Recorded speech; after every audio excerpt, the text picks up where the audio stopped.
And many of these counties that were affected are rural. They are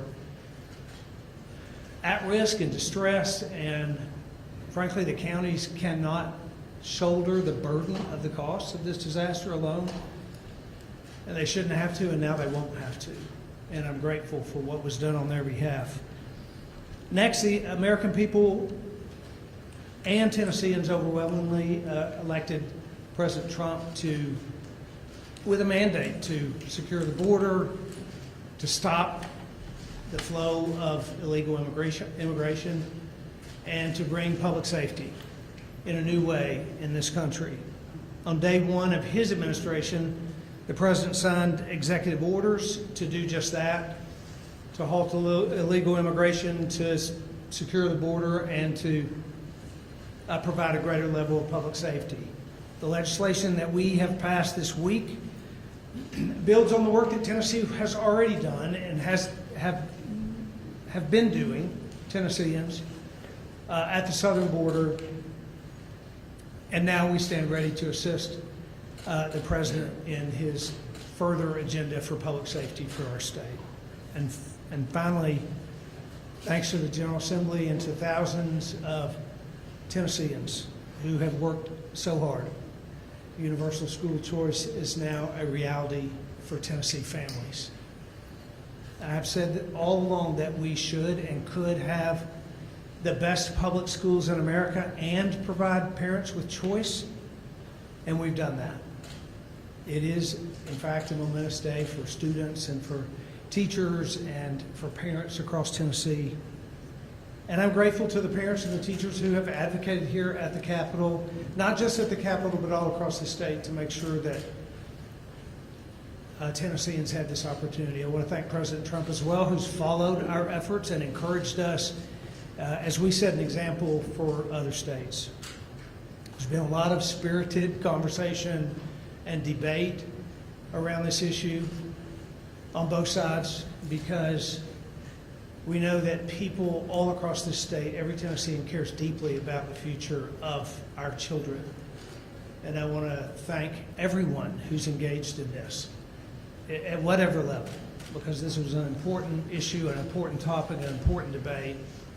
And now families can move forward with an opportunity that they have never had before. We did some very important things for Tennesseans this past week.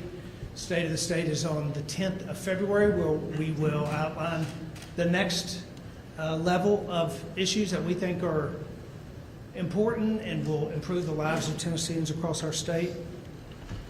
And once again, I want to thank the General Assembly. I want to thank those standing on this stage and those that they represent for the long, hard hours and the work, frankly, over years to make sure that Tennesseans have the option that they have now. I'll turn it over first to Lieutenant Governor Randy McNally. It happens to be his birthday today. Happy birthday. Happy birthday, Governor. Well, I quit counting those long ago, but it's a pleasure for me to be here and to be with you and to let you know that the legislature, as well as the governor, has done three very important things for Tennessee. One is address the problems with the disaster that occurred in Upper East Tennessee, and I want to especially thank all the first responders that have been involved in that. And secondly, on immigration, we want to make sure we keep Tennessee safe, the schools safe, the community safe, the streets safe. And finally, the education scholarship bill gives the freedom of parents to choose which education system best fits their children, and at the same time holds harmless local systems, and indeed helps teachers with a bonus. But it was especially helpful in working with the House and Speaker Sexton. He does a nice job. I like to tell people his job's 3 times harder than mine, and he does a great job, and I'll turn it over this time to Speaker Sexton. Speaker Sexton. Thank you, Lieutenant Governor. And don't let them kid you, the Senate is hard too. They are. Listen, it's a great day to be here with you all. Thank the Lieutenant Governor and the senators for what you all have done today. Thank you to my leadership team for helping us get this through. I have a little cold, so I'm trying not to cough over here. Look, you know, what we did here today is the disaster relief was designed to give hope and ease anxiety for people in Northeast Tennessee so they know where they're going and know what they can do. During a natural disaster, if you don't know what that roadmap is, it's very hard to move and decide what you want to do. So I appreciate the governor's leadership in showing them the road that they have to give protection to them and to their families and to the county governments and city governments. On the immigration, look, the immigration, one of the most important parts of the immigration bill is protecting people's rights to vote. That bill is about making sure that if you're a legal citizen here, that you can vote. And a lot of times we have people who are not legal citizens, but they have an ID. And so we just want to make sure that people who are supposed to vote can vote. That's why that bill is important. And then I'll give the governor credit for school choice. It's been a long journey for our governor. And he has done an amazing job navigating, getting two bodies together last year when y'all didn't think we could get back together, but he got us back together. We worked through it. We came back with the plan, with his vision. And now Tennessee's in a place where every single family now has the hope and opportunity to make the best decision for their child. Doesn't matter if you live in urban, suburban, or rural areas. You also have the same opportunity if your kid has a special needs or a unique disability. You have the same opportunity. And I think everybody should go back on the House floor and listen to the debate from our colleagues on the Republican side of the aisle to talk about exactly what this would mean to the people of Tennessee and to the families. As the governor said, this is not an either-or conversation. It's not public education or school choice. You can do both. Both allows you to thrive. It allows that kid to find the environment that is the best for them to succeed. And at the end of the day, we want people to be successful. We want to reduce poverty. That's through education. That's through empowering the parents to make that decision for their family, first and foremost. Now in Tennessee, you are not defined by the zip code that you live in, thanks to the governor of Tennessee building. And I'll turn it over. I'll go back to the Senate with Senator Johnson, the leader. Thank you, Speaker. I'll be very brief. I could not be more proud to be a part of this team. And there's no I in team. And when you look at the way this body has worked together in recent years, more specifically this week, we came together at the call of the governor on Monday, tackling three really big, complex subject matters. Now, there's a lot of work and a lot of time and energy and thought that went in prior to this special session, but I'm proud to say that this is one of the most effective legislatures working with the executive branch in the United States of America. There are not many of our fellow state legislators, and governors that could come together in a week's time and accomplish what we did in the last 4 days. And we did it thoughtfully, we did it methodically, and I won't rehash the three very important subject matters that we took on, but they are critically important to Tennesseans. We're responding to the needs of our constituents, and we're taking decisive, bold action to solve problems and make the lives of Tennesseans better. And that's what we are elected to do, and I'm so grateful to again be a part of this team with our friends in the House, with Governor Lee's leadership, and the Senate's going to take a few days off. The House is getting back to work Monday. We'll be back on February 10th, and we'll be excited to go back to work for the people of Tennessee. And with that, I'm going to turn it over to my House colleague, Leader William Lamberth. Thank you, Leader, and thank you all for hanging in there with us. It's been a long week. We've done a lot of work this week, but I would remind you it's only been 7 bills. 7 extraordinarily important bills that are ensuring that Tennessee's best days are still ahead. But starting on Monday, we go into the regular session, and I look forward to the hundreds of additional pieces of legislation that will come forward so that we can get back to work for the people of Tennessee. Disaster relief and education and cooperating with President Trump on getting illegal immigrants out of this state are all critical issues. But there are hundreds of other issues that are extraordinarily important to the people of this state. And I, for one, am glad that we have accomplished a lot in this special session in the last 4 days together. But I look forward to what we can do next week and beyond in the 114th General Assembly. Thank you.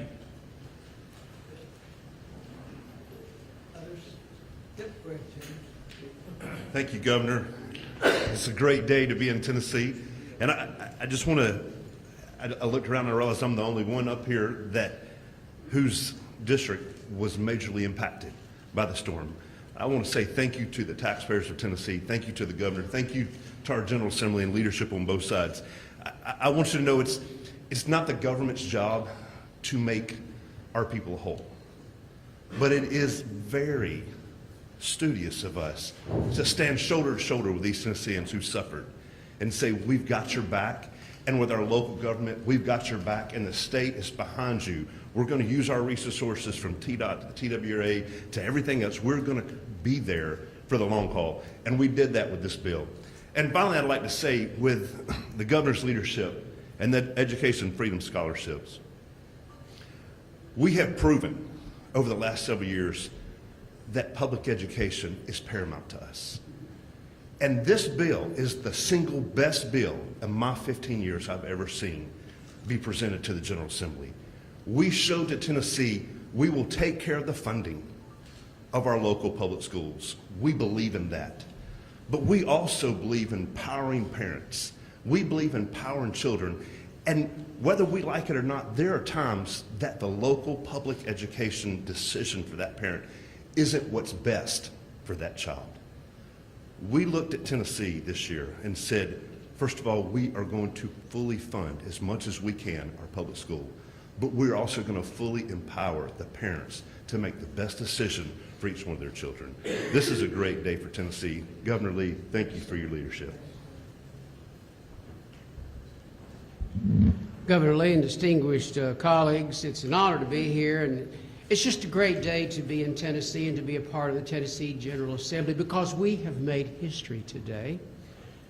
This week, that with the many significant bills that we have passed, we've provided much needed aid to the folks in Upper East Tennessee that were devastated. I had the chance to visit those areas, and I cried with the people up there as they cried. But they never lost their faith in God and their ability to get themselves out of the problem. And they were so grateful to know that the Tennessee General Assembly was going to help them. So I'm glad that we did this. We've made a significant impact on those lives. We made a significant impact on the lives of our children in Tennessee by celebrating the right of an individual to have choice and control over his child's education. A major piece of legislation that complements what we're already doing on the public education side of the ledger, with billions of dollars of appropriations over the years to show our support. So I'm so glad that we did this historic bill to give students an opportunity to have the Freedom Scholarship. And finally, I'm glad to see our legislature pass legislation that complements what President Trump is doing, the very serious issue of illegal immigration in this state. Indeed, there is currency to the word invasion. And the governor, our legislature, and the leadership of the governor came up with bills that will give local governments more tools and to be able to work with the state and federal folks to come up with more efforts to fight this problem. But none of this would have happened if it hadn't been for Governor Bill Lee calling the special session and taking the lead on these issues. And I'm so grateful, Governor, for your leadership, particularly on the issue of school choice. He never gave up. There were some bumps along the road, but they were slips, not falls. And today we celebrate a victory because he was right on the issues and persistent. Thank you, Governor, and thank you. Thank you all again. Thank you. I'm grateful for the partnership and the work. Happy to take questions. Elizabeth? There you go. Chris? Sure. Governor, as has been said a lot today, there's a remaining commitment to investing in public schools in Tennessee. So as we are about to hear what's in the budget this year, are there any new investments for public schools that you can talk about? And likewise, in light of the Antioch High School shooting, do you see any opportunities to better protect students from threats from within the school in addition to some external threats? Yeah, so let me first just say to the family of Jocelyn Escalante, our hearts are broken, people's hearts are broken all across this state. It's been that's an indescribable event for that family, and we will continue to look at ways to make our schools safer. We've done that for years. We'll continue to do that. We'll continue to look at broader public safety initiatives as the General Assembly reconvenes. So I think there'll be more to come. I think we address that issue in some ways every year. We have had significant focus on it at times, and we'll continue to do so. Yes, there's a significant investment in the TISA funding formula in this year's budget. We'll lay that budget out on the 10th of February, but once again, we'll make another significant investment, hundreds of millions of dollars, into the public school funding formula, as we have for the past several years. We will never stop investing in supporting our public education system going forward. The vast majority of children in our state are going to be in our public schools from this point forward. Along with this legislation that allows for choice, what we know is that most kids will be in public schools. We've seen really good news in NAEP scores this past report. Our public schools are continuously improving. We don't want that to stop. Andy? How did you get Tom Gardenhire? I know Lieutenant Governor into this as well. Tom Gardenhire was a pretty firm no on this, and suddenly, like, no, yes. What happened? I'm grateful for Senator Gardenhire's support of this. He and I have had a lot of conversations over the last months and weeks and, frankly, years. You know, he's a person who does care deeply about his community and especially the children in his community. And, you know, I think I suppose he came to realize that, in his opinion, that this was the right thing for the kids in his district. And I'm grateful for his support there.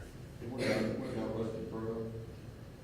I mean, there are a lot of members that voted for this. So I've talked, I would guess I've talked to maybe, I don't know, dozens and dozens of members over the past 3-4 weeks, frankly, the past 6 years.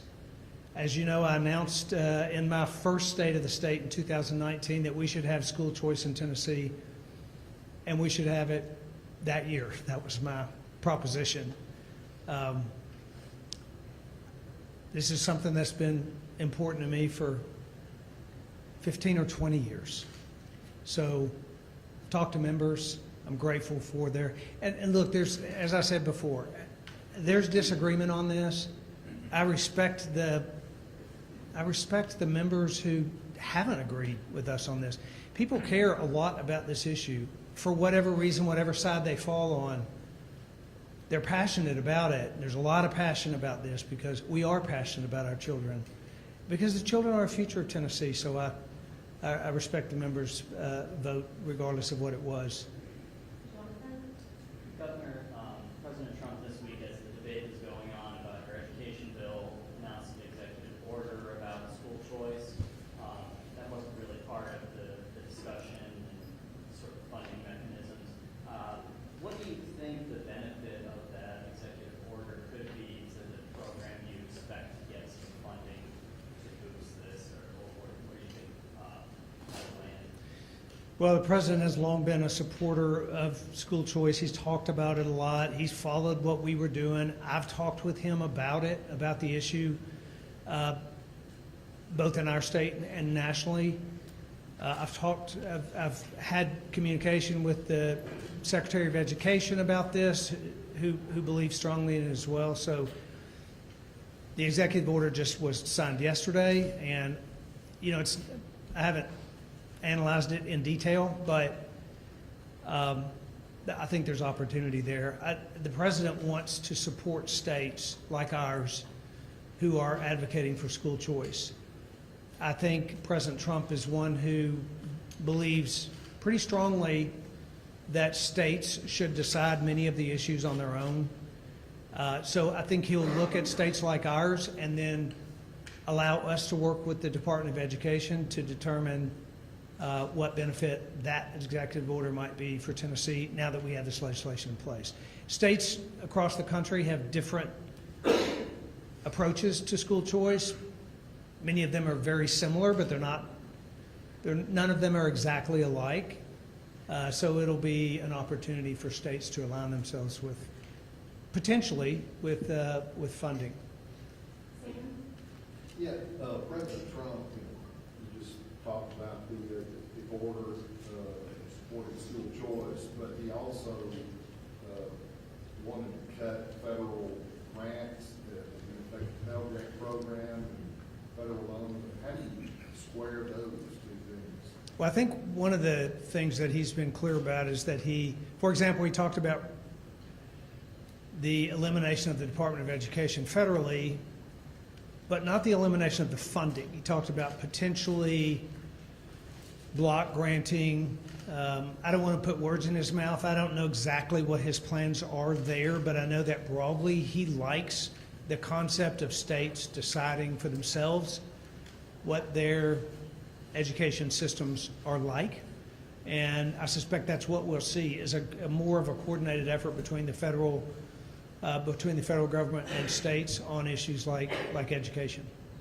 And one more thing, there have been some questions, or there's been some criticism of the part of the immigration enforcement bill that would, I guess, allow the AG to prosecute a locally elected official if they vote in favor of a policy that supports a sanctuary city type deal. Do you feel that's constitutional?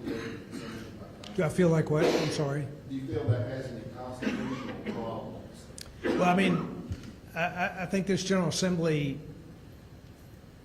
passes legislation that they only believe is constitutional. So, yeah, the bill is passed because the General Assembly believes it's constitutional. There have been a lot of bills that have been found unconstitutional and things that you signed. I mean, Yeah, and decisions are made, and that'll be determined going forward. If there's a question about this particular piece of legislation, I'm sure it'll be ferreted out, but as of today, this body believes it's constitutional and signed it. Yes, back to the budget where you talked about potential, current, further investment into TISA.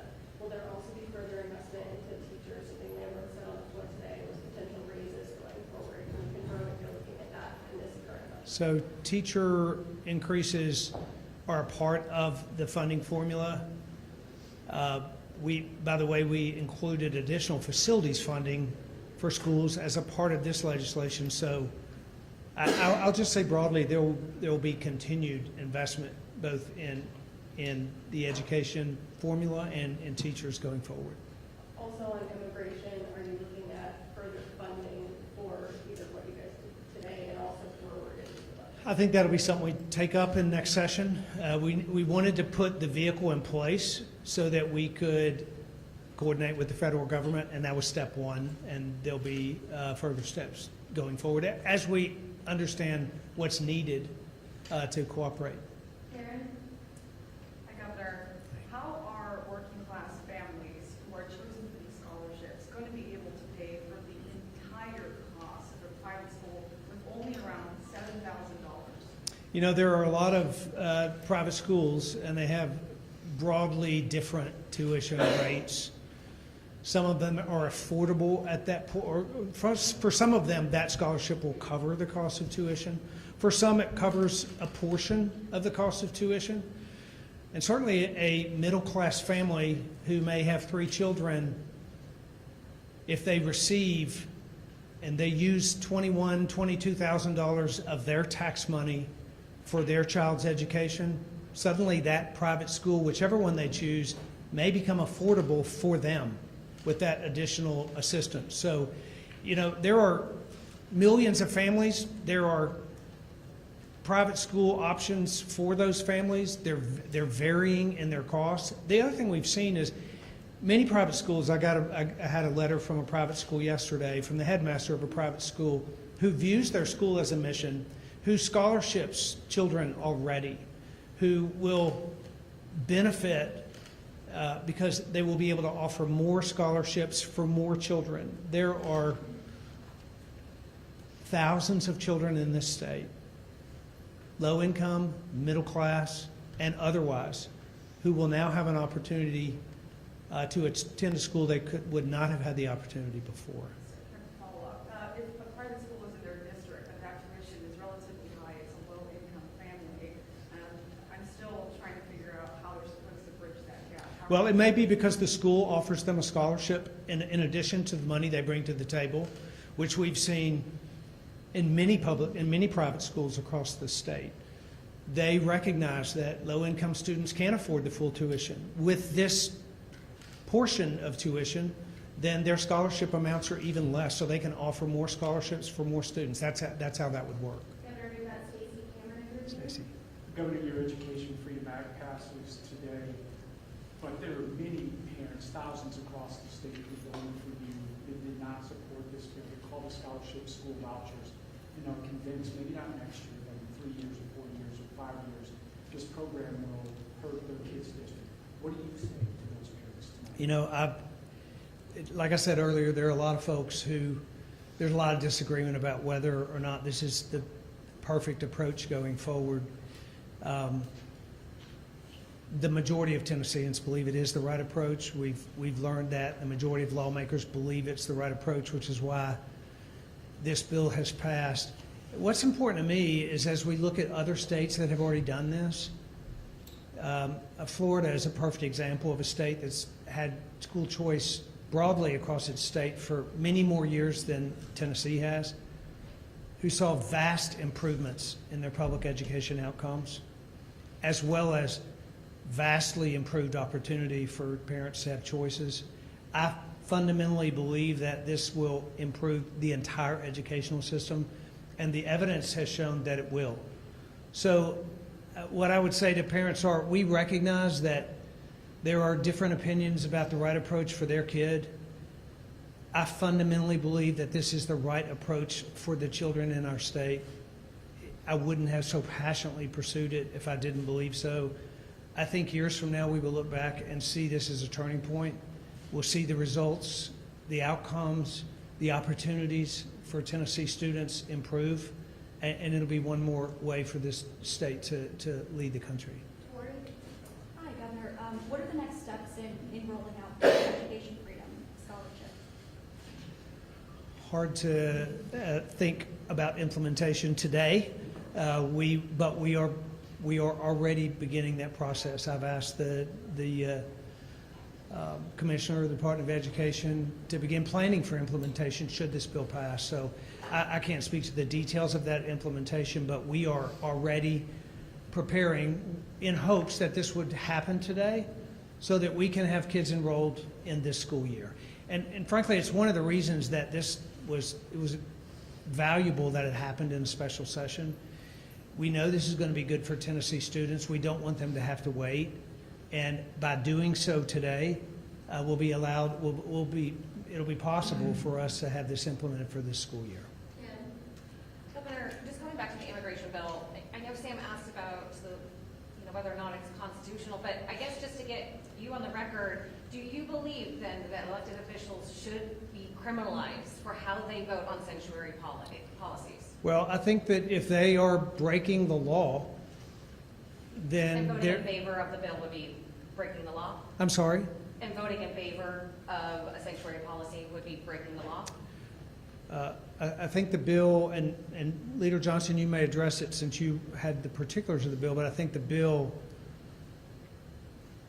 creates a scenario where an official is breaking the law if they defy the laws of the executive order of the president and the law of the state of Tennessee.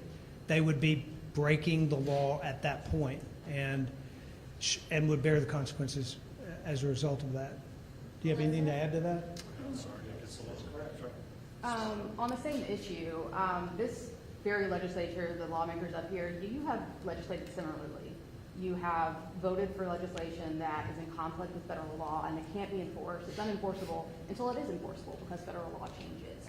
why should you, as elected officials, elected by the same communities that elect county commissions, city councils, enjoy the privilege and the right to cast a vote without government retribution, but local bodies should not enjoy that same freedom? Who are you asking that question to? House leadership, Senate leadership, I mean, you as well, Governor, but I know that the lawmakers are the ones who cast votes for this legislation. You've signed some of the legislation that it's unenforceable until it's not. How is this not subverting democratic norms of allowing elected officials to cast votes without fear of government retribution? Well, for several years when I was first here, I was told that we couldn't ban the killing of children in the womb. We were told that we could not bring bills that would protect children from the moment that they were conceived in their mother's womb. I was told over and over and over again that that was unconstitutional, that that would not occur.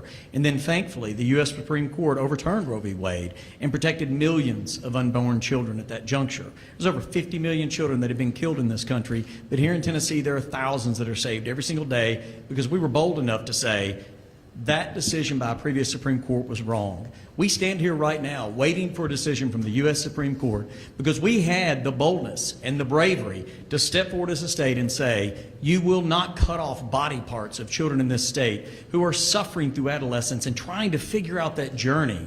And for some deranged doctor to go to them and say, well, if you'll just cut off these parts or add on these parts, you'll feel better. Treat that child, love that child, make sure that child has everything they need to be able to succeed. In this instance, we have said no city or county official, period, in this state can pass a sanctuary city law. You can't do it. Easiest felony in the world to avoid, don't set up sanctuary cities. And the reason we can do that, and Chairman Faison and I were just talking about this on the side, the cities and counties are subdivisions of the state. The federal government was created by the states. The cities and the counties were created by the states. That's how our constitutional provisions are set up. And the cities and counties are not allowed to legalize things within their borders that are illegal statewide. They can't legalize intoxicated driving. They can't legalize drugs within their city limits, and some have tried. We have state laws that go statewide. And we are not going to have sanctuary cities in this state. It's not going to happen. If there's an illegal immigrant in this state, we are going to welcome in President Trump's administration and federal agents to deport especially those violent criminals that are here illegally. Respectfully, though, you passed the trigger bill. You voted your conscience. You all voted your conscience. That's what you felt was correct. I would imagine that you would find it inappropriate for Congress to pass a similar law as you have just passed here, that you should be arrested and criminalized in the federal system and perhaps in prison for 6 years. You would find that inappropriate, would you not? So why is it fair to do this to elected officials within the state? And it's not, you already blocked, they can't enforce a sanctuary policy, but you're arresting them for voting their conscience for the constituencies that elected them democratically. Again, our hope is that there's not a single elected official out there that would even risk prosecution under something like this. Our ask to them and our requirement of them, do not set up sanctuary policies within this state. Do not set up sanctuary cities in this state. Period. We're simply not going to tolerate it. I'm going to ask particularly legislative leadership, but also Governor, if you'd like to weigh in, about effective deliberation. Over the course of this week, we've seen what usually is a weeks-long committee process on three, as Leader Johnson said, very complex subject matters, condensed down into a 24-hour period. We had 17 committee hearings on 7 bills that total spending of about $1 billion, with the 23-page, as amended, Education Freedom Bill getting about 10 hours of consideration before going to the floor for ultimate votes. That's like a very, very condensed time frame. But also, do you all consider that an effective deliberation when in House committees, particularly the Education Committee, for example, we saw votes being called for within an hour of an 11-page amendment being filed. Discussion and questions were cut off when the question was called almost immediately after testimony to the committee. And leadership only recognized 2 Republicans on the floor who spoke against the bill. Do you feel like it was adequately considered with due thoughtfulness, and are you confident that all the details in the bill are right? Look, I think if you go back and look at last session when the bill was going through committee, I think the amount of time spent on it would probably be similar to what it was in special session. I think special session gives you even a more focused approach to it than regular session, because more people can pay attention and look at it. There's only 7 bills. So every single member can have more detail on that bill. During regular session, you're sitting there and there's 1,000 bills. They're not focusing on anything until it gets to their committee. I guarantee you, every single member that was here this week focused on all these bills. They looked at every single one of them. And But so, they weren't allowed to ask about them in committee when they were limited to one question and one follow-up. well, that's the committee process sometimes when you have so many people on it, but that's the makeup of the committee. And so you're arguing that you didn't like how the committees was set up, which is fine. That's your opinion. But you're asking about deliberation. There was more deliberation on the school choice bill than there probably was last year in the committees. And then you've debated this issue now for 3 years, which you're overlooking. So everybody has had their voice to be listened to in this. And you didn't have the amount of people who were involved in crafting the legislation and doing some other things, and listening to people, listening to teachers, listening to school superintendents, listening to a lot of people. That's all deliberation. And then you discounted on the House floor when we used our policy today where 45 minutes on each side got debate. And that was a much different debate today in the House than you've ever seen. I guarantee you, especially over a controversial bill. And then we had to go through 27 amendments for 3.5 hours to give everybody their opportunity for their chance to get their amendment on the bill. I think we spent 6 hours on the House floor debating school choice. 6 hours. That's a lot of time. There's not many bills in regular session that get 6 hours. I'd be hard pressed to find one that gets 6 hours on the House floor. And so, yes, there was deliberation. Yes, people had the opportunity to speak. Yes, the new process worked. But, you know, the debate system worked. Previous question wasn't called too early. It was called at the end of it, which is the rule. So nobody was upset that they didn't get to be talked to. And in the end, it worked. And I think everybody had an opportunity who wanted to say something, got to say something. And then we move on. And that's where we're at. But, yes, we had plenty of time to debate it. People had plenty of time to see the amendments. People had plenty of time to see the bill. Anybody who complains about it, they're going to complain about it in regular session. We've got time for one more in the back. Governor, the phrase deport illegal immigrants has been repeated countless times today. It'd be hard not to highlight the fact that countless undocumented immigrants call Tennessee home, many of them very hardworking, many of them with children who are now American citizens, who have called Tennessee home for decades. Are these the people, are these the families that your bill, the immigration bill, seeks to target? I think the immigration bill that we have set up is not seeking to target anyone. It is seeking to create a vehicle to collaborate with the federal government and their efforts to secure the border, to remove dangerous criminals, to stop the flow of illegal immigration. It is a vehicle to coordinate with what the American people have said they want to happen in this country and through the last election.